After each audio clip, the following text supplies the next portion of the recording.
पोलिसांचा एक video viral झालाय, कुठेतरी दमबाजी पोलिसांना करतायत असं विरोधकांचं म्हणणं आहे सपदार. हे पोलिसांनी त्यांच्या एवढे बघून हातवारे केले असतील आणि त्यांना उद्धटपणाने बोलले असतील तर साहजिक रिॲक्शन. एक तर आम्ही अधिक चिडलेलो होतो, आंदोलन करून थकलेलो होतो. पोलीस आम्हाला त्याला इथे ठेवलाय का तिथे ठेवलाय का काहीच सांगायला तयार नाही. आणि दुसरीकडे आम्हाला समोरच्या बाजूचे व्हिडिओ होत होते की मस्त एकटा उभा आहे, त्याच्यावर ना पोलीस आहे ना कोण आहे काय आहे. पडळकरांवरती गुन्हा दाखल करावा अशी मागणी कराल का? कुठेतरी होता असं का वाटतंय तुम्हाला? कारण गाडी ज्यावेळेस अंगावर गेली तुम्हाला कार्यकर्त्यांना बाजूला देखील घेतलं. नाही अंगावर गेली म्हणजे काय तो आंदोलनाचा प्रकार, जीवे मारण्याचं वगैरे काय हे नव्हतं. ठीक आहे, तेवढ्या आंदोलनामध्ये मी आक्रमक होतो, पोलिसांनाही पोलिसांचं काम करायचं होतं, त्याच्यामुळे असं मी काही म्हणणार नाही. पडळकरांवर गुन्हा दाखल झालाय? नाही तो होणारही नाही.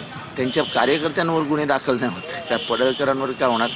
शरद पवारांवरती शरद पवारांना याबाबत माहिती दिली आहे का, सूचना वगैरे?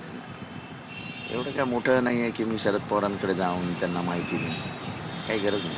सर तुम्ही सातत्याने एका अधिकाऱ्याचा देखील उल्लेख करत होता VIP ट्रीटमेंट देण्यासंदर्भात, नेमकं काय झालं होतं? ते जेव्हा तिथे म्हणजे एक तर त्यांना आतमध्ये बसवलं नव्हतं, विधानभवनाच्या इथे नितीनला आतमध्ये खोलीत बंद करून ठेवलं होतं. ते मोकळे फिरत होते. मोकळे फिरत असताना एक इन्स्पेक्टर पोलीस त्या लोकांना मस्त तंबाखू मळून देत बसला. काय बोलायचं, तुमच्याकडे व्हिडिओ आहेत, मी व्हिडिओ देतो. मस्त तंबाखू मळून त्यांना हातावर असं करून त्यांना खायला देत होता. राज्यपालांकडे निघाला तुम्ही? आता जातो बघतो काय. जितेंद्र आव्हाड जितेंद्र आव्हाड होते